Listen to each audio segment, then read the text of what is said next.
அன்புள்ளம் கொண்ட விருச்சிக ராசி அன்பர்களே, இந்த விருச்சிக ராசின்றது காலபுருஷ தத்துவத்தில் 8வது வீடு. இந்த ராசிக்கு அதிபதி செவ்வாய். பொதுவாக நம்ம இந்த கல்யாணத்தை பற்றி பேசிட்டு இருக்கோம் இல்லையா? இந்த கல்யாணத்தை பற்றி பேசும்போது நமக்கு 7வது வீடு அதான் முக்கியமான வீடாக இருக்குது.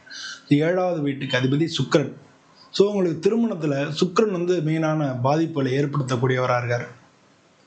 அது மட்டும் இல்லை, செவ்வாய் இந்த வருஷத்தை பொறுத்தளவில் உங்களுக்கு 3 கிரகம் திருமணத்துக்கு ரொம்ப முக்கியமானதாக இருக்குது. பொதுவாக நீங்கள் விருச்சிக ராசி அன்பர்கள் எல்லாருமே ரொம்ப லாயலானவங்க. எனக்கு தெரிஞ்ச ஒரு பெரியவர் சொல்லுவார், அதாவது எங்கள் குருஜி அவங்க சொல்லுவாங்க, அனுஷ நட்சத்திரம் இருக்கு இல்லையா, அது விருச்சிக ராசியில் அதை கல்யாணம் பண்ணுறவங்க ரொம்ப கொடுத்து வச்சவங்க. ஆணாக இருந்தால், அனுஷ நட்சத்திரம் ஆணாக இருந்தால் அதை கல்யாணம் பண்ணுறவங்க ரொம்ப கொடுத்து வச்சவங்க அப்படின்னு சொல்லுவாங்க. இது ஆக்சுவலாக ஜென்ரலாக சொல்லக்கூடிய, ஏன்னா இவங்க கல்யாணத்தில் ரொம்ப லாயலாக இருப்பாங்க. கேட்ட நட்சத்திரம் சொன்னதை கேட்க மாட்டாங்க. பட் ஆனால் மேரேஜ் லைஃப் இருக்கு இல்லையா, மேரேஜ் கப்பிள் இருக்காங்க இல்லையா, அதுக்குள்ளே அவங்க விட்டு கொடுத்து போக மாட்டாங்க, அட்ஜஸ்ட் பண்ணிட்டு போவாங்க. இதெல்லாம் கேட்ட நட்சத்திரத்துக்கு ஒரு முக்கியமான இதாக இருக்குது. விசாக நட்சத்திரத்தை பற்றி கேட்கவே வேண்டியதில்லை.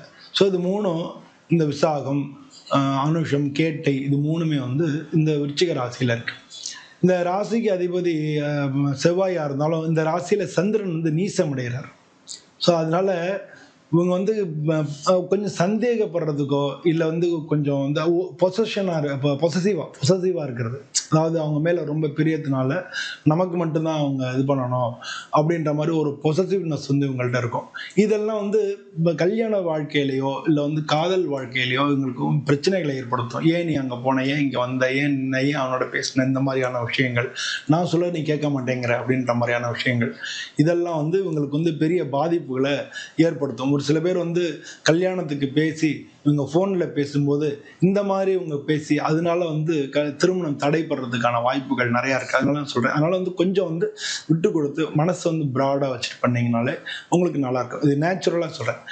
இது தவிர உங்களோட இயல்பான ஜாதகத்தில் தசா புத்திகள் அதனுடைய பாதிப்புகளும் இருக்குது. உங்கள் ஜாதகத்தில் திருமணத்துக்கு ஏதாவது தடை ஏற்படுத்துறதா, அந்த மாதிரியான தடை ஏற்படுத்தக்கூடிய கிரக சூழ்நிலைகள் இருக்கா, இல்லை அதனுடைய தசா புத்திகள் நடக்கிறதா, இப்படின்றத அனலைஸ் பண்ணிட்டோம்னா நம்ம திருமணத்தை பற்றி இன்னும் கொஞ்சம் தெளிவாக நம்ம பண்ண முடியும். பட் பொதுவாக விருச்சிக ராசி அன்பர்களுக்கு இந்த 2026வது வருஷம் எப்படி இருக்குது, அந்த கிரக சூழ்நிலைகள், கிரக நகர்வுகள், அதாவது குரு பெயர்ச்சி, சனி பெயர்ச்சி, ராகேது பெயர்ச்சி, இதெல்லாம் இவங்களுக்கு எந்த மாதிரியான விளைவுகளை ஏற்படுத்துறது அப்படிங்கிறதா இந்த வீடியோவில் நம்ம பார்க்க போகிறோம். அதனால் இவங்களுக்கு எந்த மாதமெல்லாம் பாசிட்டிவாக இருக்குது, இந்த மாதம்ல கல்யாண பேச்சு தொடங்கலாம் அப்படின்றதெல்லாம் நம்ம இதில் ஃபுல்லாக தெரிஞ்சுக்கலாம்.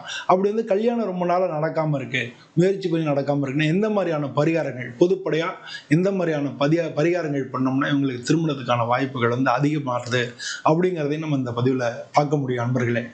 நம்ம அதனால் இந்த பதிவில் விருச்சிக ராசி அன்பர்கள் எல்லாரும் இப்போ நம்ம கடைசி வரைக்கும் பாருங்கள். இதில் பல விஷயங்கள் நம்ம ஒவ்வொரு மாதத்தை பற்றி பேசுகிறது மட்டும் இல்லை, நடுவில் நீங்கள் என்னென்ன மாதிரி பண்ணிக்கலாம் அப்படிங்கிறதையும் நம்ம பேச போகிறோம். இப்போ பொதுவாக என்னென்னா, இப்போது எந்த ராசிக்காரங்களாக இருந்தாலும் ஆண்களாக இருந்தால் கல்யாணத்தில் பெண்கள் கிடைக்கல அப்படின்ற ஒரு பேச்சு இருக்குது. அதே மாதிரி பெண்களாக இருக்கிறவங்களுக்கு இப்போ முன்ன மாதிரி கிடையாது. பெண்கள் நிறைய வேலை பார்க்குறாங்க, நிறையா படிச்சுட்டாங்க. அதனால் ஆண்களை காட்டிலும் படித்தும் ஆண்களை காட்டிலும் அதிகமான சம்பாத்தியங்கள் உள்ளவங்களாகவும் பெண்கள் இருக்கிறதுனால பெண்கள் நம்ம இண்டிவிஜுவலாக கொஞ்ச நாள் இருந்துட்டு அப்புறம் கல்யாணம் பண்ணிக்கலாம்ன்ற தாட் அவங்கள்ட்ட இருக்குது. அதனால் பெண்கள் கிடைக்கிறதோ இல்லை யங் ஏஜில் அதுக்குள்ளே என் கல்யாணம் கொஞ்சம் நாள் கழித்து கல்யாணம் பண்ணிக்கலாம்னு பெண்கள் நினைக்கிறதோ, இதெல்லாம் இயல்பான விஷயங்களாக இருக்குது. இதெல்லாம் வெளிநாட்டுக்கு ஒத்து வரும். பட் நம்ம நாட்டில் என்ன அப்படின்னா, நம்ம நாட்டில் காலத்தை பயிர் செய்யன்னு சொல்லியிருக்காங்க. ஒரு குறிப்பிட்ட காலத்திலே நம்ம கல்யாணம் பண்ணிக்கிறது, நம்ம லைஃப்பில் ஈஸியாக செட்டில் ஆகிறது. செட்டில் ஆனது மட்டும் வாழ்க்கையில் நமக்கு பின்னால் குழந்தைகள் பிறந்ததுக்கு அப்புறம் தான் தெரியும். நம்ம யங் ஏஜில் நினைக்கிறோம் கொஞ்சம் என்ஜாய் பண்ணுறதுக்கப்புறம் கல்யாணம் பண்ணிக்கலாம்னு சொல்லி. ஆனால் குழந்தைங்கள் பிறந்ததுக்கப்புறம் அந்த குழந்தைங்களோட லைஃப் அப்படின்னு ஒன்று இருக்குது. அதெல்லாம் அவங்களோட லைஃப்பை நம்ம செட்டில் பண்ண வேண்டியது, அதுக்கான கடமைகள் இதெல்லாம் இருக்குது. அப்போ நமக்கு ஏஜ் ஆக ஆக நமக்கு மெச்சூரிட்டி மட்டும் இல்லை, உடம்பு மென்டல் மெச்சூரிட்டி மட்டும் இல்லை, உடம்பு மெச்சூர்ட் ஆகிட்டே வரும். அப்போ ஒரு கட்டத்துக்கு அப்புறம் நமக்கு வயசாக ஆரம்பிச்சிடும். அதாவது உடம்புடைய பலங்கள்லாம் குறைய ஆரம்பிச்சிடும். இப்போயே பார்த்தீங்கன்னா நிறைய பேருக்கு 50 வயசுலேயே உடல்நிலை பிரச்சனைகள் வருது. அப்போ இன்னும் ஃப்யூச்சரில் எப்படி வரும் அப்படின்றதையும் பார்க்கணும். ஸோ அதெல்லாம் வச்சு கணக்கு பண்ணி நீங்கள் காலத்தை பயிர் செய். நமக்கு ஒரு நல்ல டைம் வந்துருச்சுன்னா நம்ம அந்த இடத்துல கேட்குறாங்கன்னா நமக்கு பிடிச்ச மாதிரியான குடும்பம் சூழ்நிலைகள் வாய்ப்புகள் இருந்ததுன்னா, நம்மளுடைய முன்னேற்றங்களுக்கு தடைகள் இல்லாமல் இருப்பாங்க அப்படின்னு ஒரு ஃபீலிங் இருந்ததுன்னா கல்யாணம் பண்ணிக்கிறது தான் நல்லது அப்படிங்கிறது என்னுடைய தனிப்பட்ட அபிப்பிராயம். வாங்க நம்ம வீடியோக்குள்ள போய் நம்ம பார்க்கலாம். இந்த வருஷத்துல விருச்சிக ராசி அன்பர்களுக்கு என்ன அப்படின்னா, இப்போ இது வரைக்கும் இப்போ கடந்த ஒரு வருஷமா திருமணத்துக்கான வாய்ப்புகள் தள்ளி போயிட்டே இருந்துரும். இதுக்கு முக்கியமான ஒரு சில காரணங்கள் இருக்கு. அது முக்கியமான காரணம் குரு தான். குரு பகவான் உங்களுக்கு 8ஆம் இடத்துல மறைவுல இருக்கார். ஸோ குரு பார்வை, ஏன்னா குடும்பஸ்தானத்துக்கு அதிபதியா இருக்காரு. உங்க ராசிக்கு 5ஆம் இடத்துக்கும் அதிபதியா இருக்காரு. இது பூர்வ புண்ணிய ஸ்தானம் அது. ஸோ 5ஆம் இடத்துக்கும் அதிபதியா இருக்காரு. இது ரெண்டுக்கும் அதிபதியா இருக்கக்கூடிய குரு பகவான் மறைவுல இருக்கிறதுனால உங்களுக்கு குடும்ப வாழ்க்கையில அமையாம இருந்தது. சரி, இன்னொருத்தர் கேட்பாங்க, அப்போ குரு பார்வை இருந்ததே குடும்பஸ்தானத்துக்கு அப்படின்னு கேட்பாங்க. 8ஆம் இடத்துல குரு பார்வை இருக்கும் தான், தன்னுடைய சொந்த வீட்டையே பார்ப்பாரு தான். ஆனால் அவர் வக்ரமா இருக்காருன்றதையும் புரிஞ்சுக்கணும். ஸோ இப்போ வக்ர நிவர்த்தி இப்போ வரக்கூடிய மார்ச் மாதம் 11ஆம் தேதி வக்ர நிவர்த்தி ஆகுது. ஸோ அப்போ மார்ச் 11க்கு மேலே உங்களுக்கு திருமண பேச்சுவார்த்தைகள் நல்ல முன்னேற்றங்கள் ஏற்படும். ஸோ மார்ச்லேருந்து மார்ச்லேருந்து ஏப்ரல் மே ஜூனுக்குள்ள திருமண சம்பந்தமான நிறைய அலைன்ஸ் வர ஆரம்பிக்கும், பேச்சுவார்த்தைகள் நடக்கும், மேரேஜ் ஃபிக்ஸ் ஆகிறதுக்கான வாய்ப்புகள் நிறையா இருக்கு. ஆக்சுவலாக உங்களுக்கு ஜூலைக்கு மேலே தான் கல்யாணம் ஆகும். ஜூலைக்கு மேலே உங்களுக்கு குரு பார்வை வந்துடுது.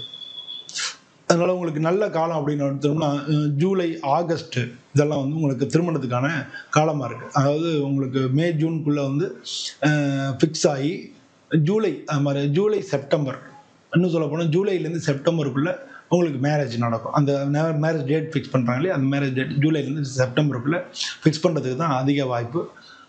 முக்கால்வாசி லவ் மேரேஜ் சக்ஸஸ் ஆகிறதுக்கான வாய்ப்புகள் நிறையா இருக்குது. நீங்கள் லவ் பண்ணிட்டு இருந்தீங்கன்னா நீங்கள் பேசி அது திருமணத்துக்கு வாய்ப்புகளை ஏற்படுத்தி அதெல்லாம் அவங்க வீட்டிலலாம் ஒத்துட்டு அதெல்லாம் கல்யாணம் பண்ணுறதுக்கான வாய்ப்புகளும் நிறையா இருக்குது இதே காலகட்டத்தில். ஆனால் இன்னொன்று முக்கியமான ஒரு விஷயம், ரொம்ப நாளாக டிலே நடந்துட்டு இருக்கு, ரொம்ப டிலே ஆகுது அப்படின்னு சொல்கிறவங்களுக்கு இந்த வருஷம் நவம்பர் டிசம்பரில் மேரேஜ் ஆகிறதுக்கான வாய்ப்பு ரொம்ப ரொம்ப அதிகமாக இருக்குது. நவம்பர் டிசம்பரில் மேரேஜ் கண்டிப்பாக உங்களுக்கு நடக்கும். ஜனவரி மாதமும் செப்டம்பர் மாதமும் அந்த அளவு உங்களுக்கு ஒத்து வராமல் தெரியல. செப்டம்பர்ன்றது மார்ச் சொல்ல நினைக்காதீங்க, நான் சொல்கிறது ஜூலை ஆகஸ்ட் செப்டம்பருக்குள்ளே உங்களுக்கு மேரேஜ் நடக்கும். செப்டம்பர் தொட்டுருச்சுன்னா கொஞ்சம் டிலே, அப்படி அப்படி பேச்சுவார்த்தைகள் இன்னும் கொஞ்சம் இழுத்துக்கிட்டே போகிற மாதிரி ஆகிடும். அதனால் அந்த செப்டம்பருக்குள்ளே மேரேஜ் வச்சுக்கிறது ரொம்ப நல்லது. இல்லை மேரேஜ் டேட் முன்னாலே ஃபிக்ஸ் பண்ணி அந்த செப்டம்பர் எர்லியராக முதல் வாரம் 2ஆம் வாரத்திலேயே மேரேஜ் ஃபிக்ஸ் பண்ணிட்டீங்கன்னா நல்லது. ஸோ அந்த மாதிரி செப்டம்பர் உங்களுக்கு கொஞ்சம் டஃப்பாக இருக்கும். செப்டம்பரில் பேச்சுவார்த்தைகள் நடத்துறது கொஞ்சம் டஃப்பாக இருக்கும். ஸோ இந்த மாதிரி இந்த இதில் பண்ணிக்கலாம். இந்த விருச்சிக ராசிக்கு பொதுவாக உங்களுக்கு திருமண தடை ரொம்ப நாளாக இருக்குது, திருமணம் நமக்கு அமையறதுல ரொம்ப தடைகளாக இருக்குது அப்படின்னு நீங்கள் ஃபீல் பண்ணீங்கன்னா, ரொம்ப நாளாக பார்க்குறோம் அமையலை அப்படின்னோம்னா, நீங்கள் முருகனுக்கு ரெகுலராக ஒவ்வொரு செவ்வாய்க்கிழமையும் முருகனுக்கு நீங்கள் அர்ச்சனை பண்ணுறது. செவ்வாய் வெள்ளி இது ரெண்டும் முக்கியம். செவ்வாய்க்கிழமை முருகனுக்கு நம்ம அர்ச்சனை பண்ணணும். வெள்ளிக்கிழமை அன்னைக்கு துர்கைக்கு நம்ம குங்கும அர்ச்சனை பண்ணிட்டே வந்தீங்கன்னா நிச்சயமாக உங்களுடைய வீட்டுக்கு நல்ல மருமகள் இல்லை நல்ல மருமகன் கிடைப்பாங்க. இது நான் விடாமல் செய்யணும். வெள்ளிக்கிழமைன்றது சுக்கிரனுக்குள்ளது, 7ஆம் வீட்டு அதிபதி. செவ்வாய்க்கிழமைன்றது உங்கள் ராசி அதிபதி. ஸோ செவ்வாய்க்கிழமை முருகனுக்கு நீங்கள் அர்ச்சனை பண்ணிட்டே வாங்க, ஒரு மாலை போட்டு சீக்கிரம் கல்யாணம் ஆகணும்னு. வெள்ளிக்கிழமை அன்னைக்கு துர்கைக்கு குங்குமார்ச்சனை இதை பண்ணிட்டே வாங்க. நிச்சயமாக வரக்கூடிய காலங்களில் நான் சொல்கிற அந்த மாதங்களில் டிலே ஆகிட்டே இருந்தாலும் இந்த மாதங்களில் உங்களுக்கு ஃபிக்ஸ் ஆகி மேரேஜ் எளிமையாக உங்களுக்கு சீக்கிரமாக நடக்கும். நல்ல மருமகளை அமைவாங்க. வரக்கூடிய காலங்களில் உங்களுக்கு வேலைகள்லேயும் முன்னேற்றங்கள் இருக்குது. அதனால் அடுத்த வருஷம் வரக்கூடிய விஷயங்களில் உங்களுக்கு வேலைகளில் முன்னேற்றங்கள் ஏற்படும்.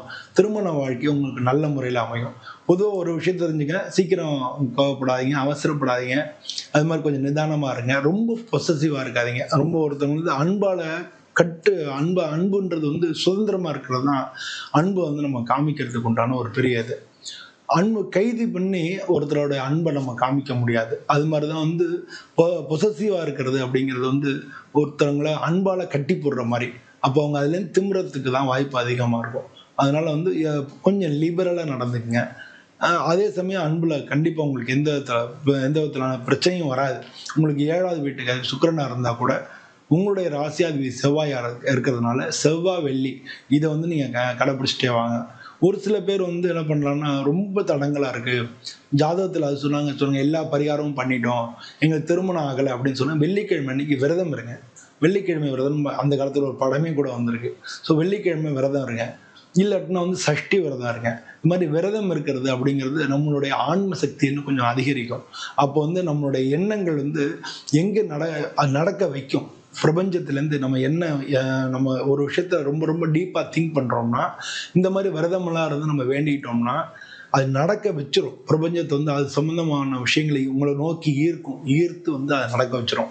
இதுதான் நம்ம முன்னோர்கள் வந்து விரதங்கள் இந்த மாதிரி எல்லாம் சொல்லி வச்சு இப்படிலாம் பண்ணணும் அப்படின்னு இருக்காங்க. நம்ம வந்து நான் சொல்றோம் இல்லையா, சித்தர்கள் வந்து சாப்பிடவே மாட்டாங்க, அலைஞ்சிட்டே இருப்பாங்க, ரிஷிகள் அப்படி இருப்பாங்க அப்படி இருக்காங்கன்னு சொல்லலாம். அதுல வந்து ஒரு சின்ன விஷயம், ஒரு காரியம் நடக்கிறதுக்காக நம்ம விரதமா இருந்து ஒரு தியானம் பண்ணி பூஜை பண்ணி வேண்டிக்கிறதுனால இது இன்னும் கொஞ்சம் என்ஹான்ஸ்மெண்ட் ஆகும். இது அப்படியே நீங்க பண்ணி பழக தான் உங்களுக்கு தெரியும் காரியம் நடக்கிறது.